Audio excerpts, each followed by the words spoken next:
Ah yes, the mob vote. A vote to elect one of 3 mobs which the team of Mojang has given us to greet us in the next major update. The first mob vote was held in 2017 during the Minecon Earth event, and has since then become an almost annual ritual for all Minecrafters around the world to come together and vote for their favorite mob. So, Pretty cool, right? Or is it? hey people, Divine Devil here, and I'm here to share my opinion about the yearly mob votes Mojang puts out. This video is purely based off my opinions, so you are more than welcome to argue with me or with each other in the comments. Alright, moving on. The mob vote is an almost annual ritual in which the whole Minecraft community comes together to vote their favorite mob out of 3 competitors into the game.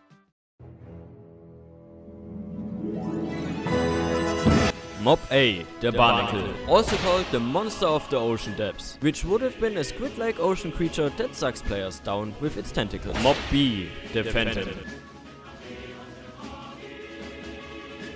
Mob C, the Great Hunger, a lizard-like creature that sinks into the ground, camouflages itself and consumes mobs and items. And Mob D, the Wildfire, also called the Hovering Inferno, during the vote, which is basically a stronger version of the regular Blaze. Yeah, I could have definitely used that in the game.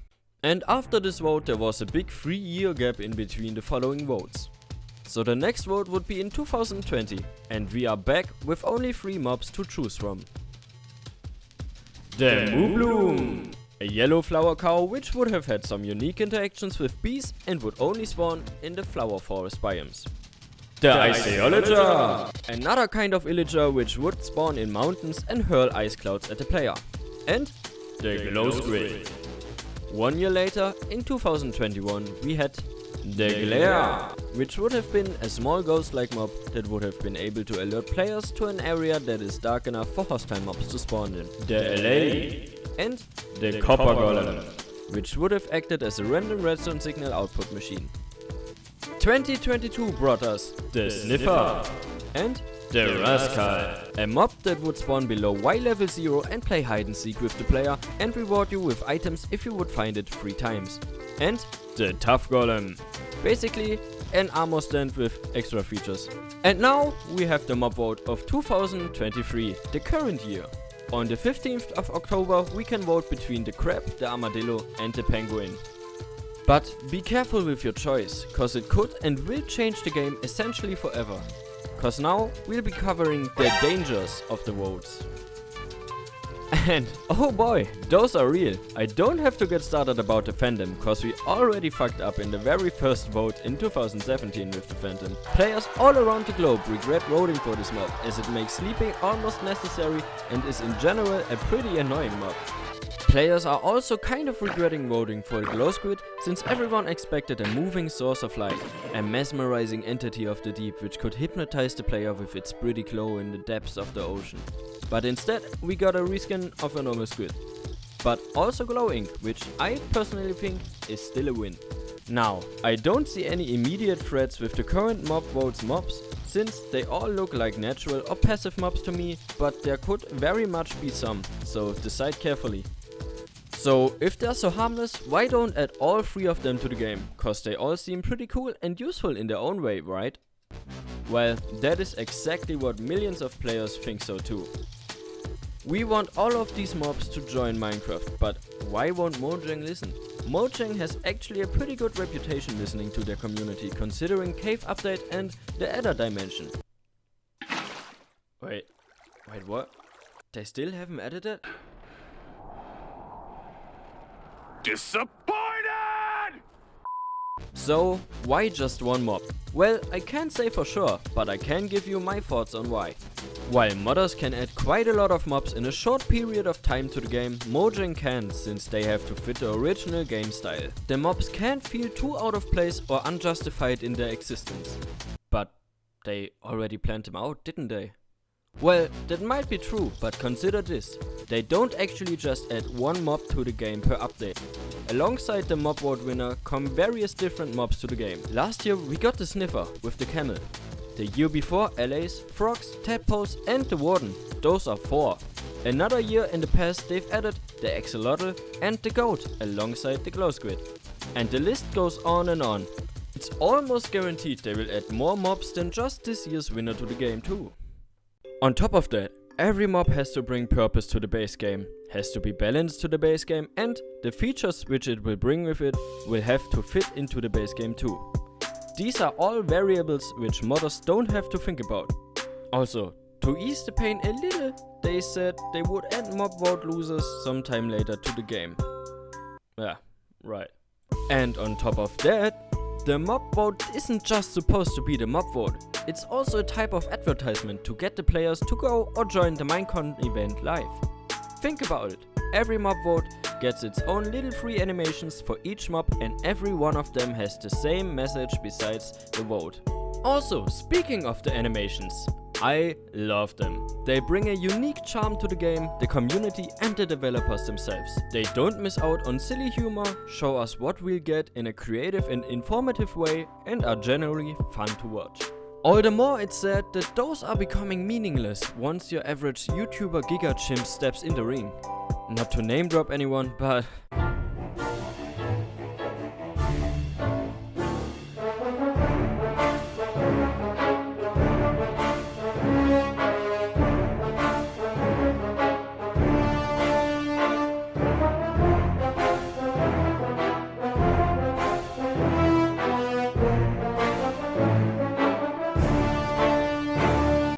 YouTubers destroy the whole thing for me. I think they should stay out of it. Of course, they can state their opinions and can say what they'll vote for, but please don't rig the mob vote with your influence. It's up to the Minecraft community to decide and not to your own community to overpower the greater good. Alright, with that said, let me tell you about my votes, if you're interested.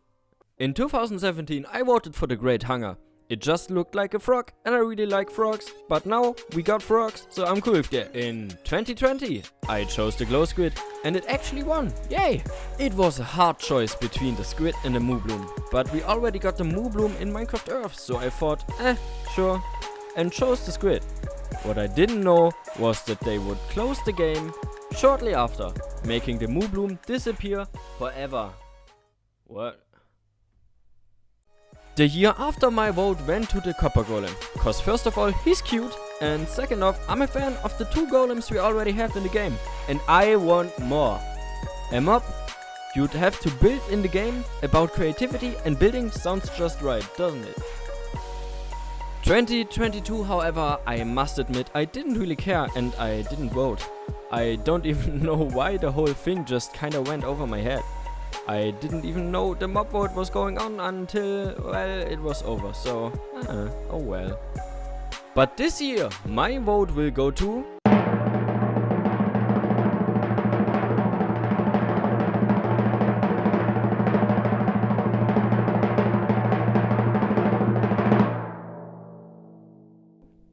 the Armadillo! I don't really care for the wolf armor though. I think the crab's claw ability to place blocks further away is way more useful, but I just want to see a square wall through the desert, and overall I just really like armadillos. Wouldn't that be funny? I think so. So, is the mob vote a good thing? You know what? Yeah, I really do think so. Each vote gives us new animations and something to be excited about to see in our favorite game. The vote is a phenomenon in which the whole community comes together to change the game in their favors. I don't get how people can get upset about that. Cancel the mob vote. Add all 3 to the game.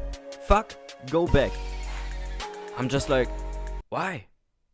Aren't you grateful for the game which dominated our childhood, gave us so much to explore and countless memories? Do you really want to be hateful to Mojang just because they don't add 1 mob you'd like to? Despite them working over 20 years on the game now? The game is evolving and the players get a chance to choose how. If you ask me, that's amazing that they give you this opportunity. Can you name any different game which gives you this much influence for free? Nothing is behind the paywall. All updates are free and always were. I think Mojang is amazing for letting us choose what we want. Also, Mojang, please set a red panda which will live in the Sakura biome on the mob vote list for next year. Please? Okay, that's everything. Bye!